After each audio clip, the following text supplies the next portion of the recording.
Hi, it's March 30th, 2014. Well, yesterday and all last night, it was really windy. In fact, it's still windy. And I'm not sure how much damage has been done by the wind.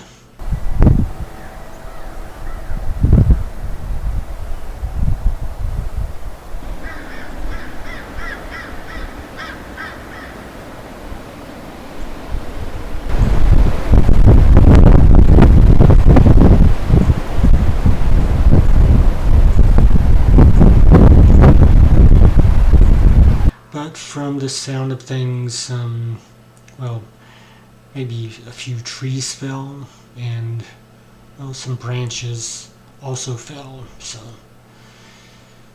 that's just what it sounded like. At times, the wind was so loud that it sounded like a freight train was moving through.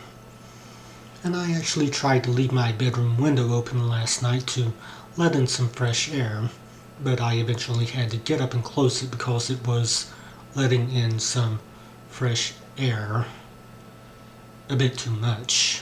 Anyway, it seems to be calming down a bit right now, so I guess it's not going to be as windy today as it was yesterday and last night. Although I do like the wind. But that's just how it goes. So, yeah, I guess that's going to do it. So I'll just go ahead and wrap this up, and I'll see you later. Bye.